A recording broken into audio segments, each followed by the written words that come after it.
The U.S. market's falling Thursday afternoon amid taper talk. Well, let's get inside the markets with Patrick Fruzzetti. He's a partner at Rose Advisors at Hightower.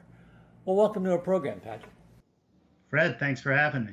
Good to have you with us. So, Patrick, we got the Fed hawks talking today as Jackson Hole gets underway. Esther George, James Bullard, Richard Kaplan.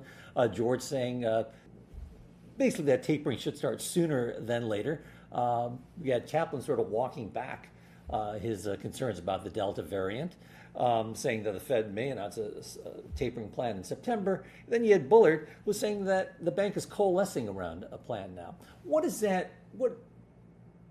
do you now expect Fed Chair Jerome Powell to say tomorrow, given what we've heard from the Fed hawks today?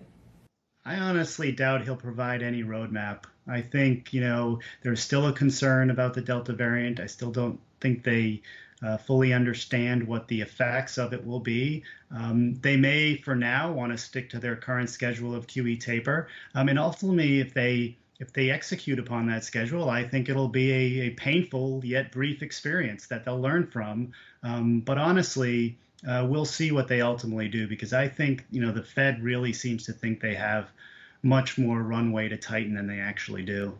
Now, if the Fed were to announce, say, a timetable for tapering those massive bond purchases tomorrow, say Powell at Jackson Hole, do you anticipate seeing a taper tantrum as we saw in 2013? I think you'll see a little bit of pain in the near term. I really do, because I don't think, the market, while the market may have priced in some of it, I still think the market is going to have a digestion period if it happens, just like they did back in 2013. So, but as deep as 2013, I think that time we saw stocks fall around 6%. Yeah, I wouldn't put it past to see a correction of that magnitude. Look, we've seen a run up, based on, rates coming down. We've seen a run up that I think was much more than many investors expected. And here we are, and I would expect to see some volatility. And so I would suggest and recommend that investors have a portion of their portfolio that's positioned defensively. Well, a Reuters poll that came out today said that analysts feel that the global markets will experience, or likely experience, a correction by year end. What's your view?